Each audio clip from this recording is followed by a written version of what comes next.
Robert F. Kennedy Jr.'s son, Bobby Kennedy III, just leaked this wild video of a private conversation between the independent presidential hopeful and Donald Trump, before almost immediately deleting it because of its contents and issuing an apology. And today we'll play that video of the private phone call in full and break it down, but as crazy as their conversation is, the context around the whole incident is even crazier. In the now deleted video recorded on Sunday, the day after the assassination attempt against Trump at his Pennsylvania rally, Bobby Kennedy III wrote that the former president can be heard, quote, giving his real opinion to my dad about vaccinating kids, and telling RFK Jr., quote, we're gonna win, which sparked some rumors and mild controversy online. And in his initial post that we'll take a look at in just a second, Bobby Kennedy also added that he believed, quote, these sorts of conversations should be had in public, while also lambasting Senator J.D. Vance, who Trump announced Monday as his running mate. Here is the initial post itself from Bobby that reads, I am a firm believer that these sorts of conversations should be had in public. Here's Trump giving his real opinion to my dad about vaccinating kids. This was the day after the assassination attempt.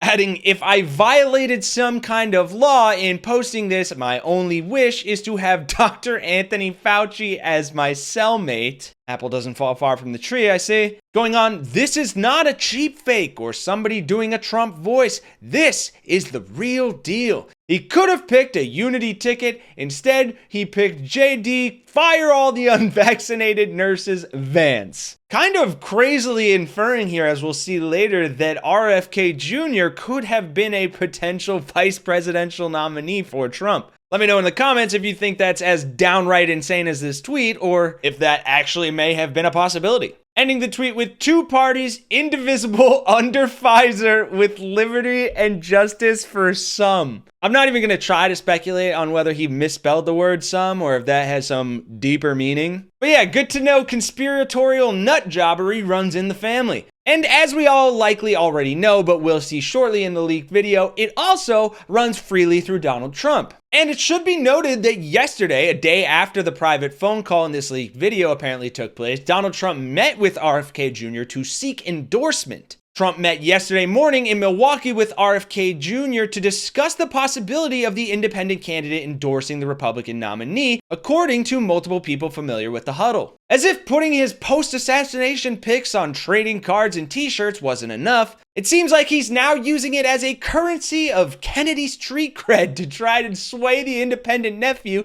of JFK over to his side. But when asked about the meeting and a potential endorsement, Jr. denied that he plans to drop out of the race. Yes, Mr. Kennedy met with President Trump today to discuss national unity, and he hoped to meet with leaders of the Democratic Party as well, Kennedy campaign press secretary Stephanie Spear said in a statement. And no, he is not dropping out of the race. He is the only pro-environment, pro-choice, anti-war candidate who beats Donald Trump in head-to-head polls. Whoa! Easy there with that inflammatory rhetoric, Stephanie Spear. Head-to-head? You think I can't read between the lines? Really? After Trump himself was almost shot in the head? The independents are calling for violence. RFK was in on it. Quick, to the MAGA conspiracy mill. I'd like to clarify what you just said. Do you believe that President Joe Biden bears any responsibility for what happened today, or does the responsibility for the shooting lie with the shooter? I do believe that Joe Biden is responsible for the shooting today. Everyone who has called him a threat to democracy, who said that he should be put in a bullseye, as Joe Biden said. Checkmate libtards, try cherry picking any completely out of context quote from MAGA or Trump to put the blame on them. Hillary wants to essentially abolish the Second Amendment. By the way, and if she gets to pick her judges, nothing you can do, folks.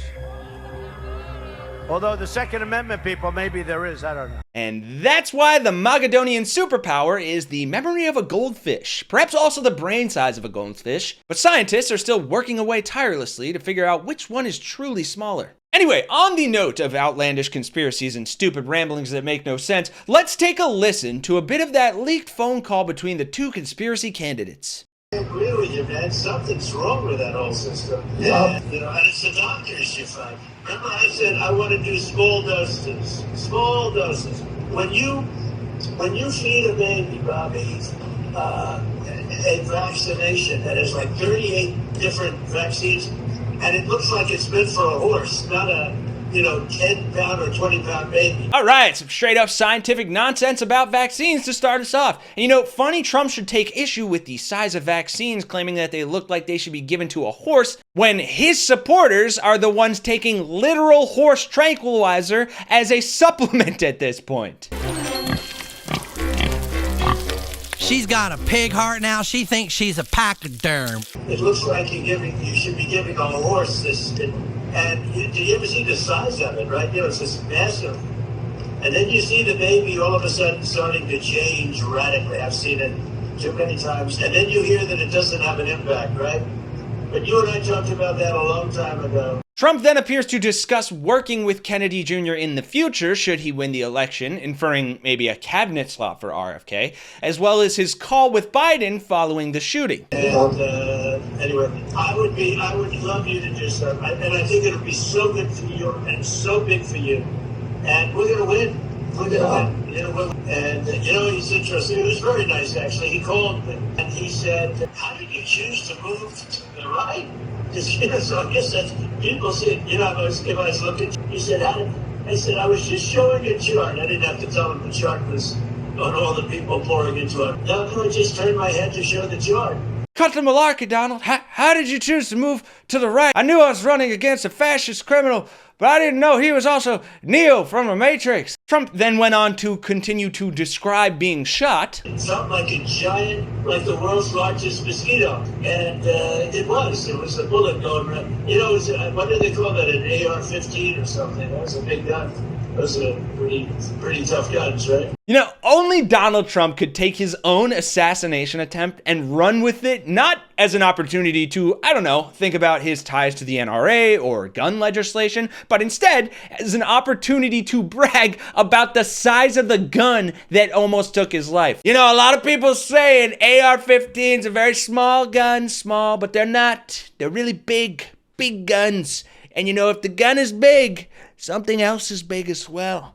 I'm talking, of course, about my massive ego. Now, like I said, soon after posting that video, Bobby Kennedy deleted the tweet featuring the video, but thankfully, the internet is forever. And in response to the leak from his son, RFK Jr. wrote that when President Trump called, he was taping with an in-house videographer, saying, "I should have ordered the videographer to stop recording immediately. I am mortified that this was posted. I apologize to the president." Of course, he didn't say former, but don't worry, Jr. I am sure your cabinet position is still in the bag, buddy. After all, Trump picked J.D. Vance as his vice president, and that guy said stuff like this. And I know you've been asked about this before, about past comments that you've made about Donald Trump. You've said, I'm a never Trump guy, never liked him, terrible candidate, idiot if you voted for him, might be America's Hitler, might be a cynical a-hole, cultural heroine, noxious and reprehensible. So that is the story, and honestly, as we get closer to the election, I wouldn't be surprised if we see RFK pull back and maybe endorse Trump, as it sure seems like they are in cahoots. But what do you guys think? Let me know your thoughts about the whole story in the comments down below, because frankly, based off that conversation, these guys seem like two peas in a pod. Thanks for watching, folks. I'm Kenny Hesse, and I'll see you all in the next one.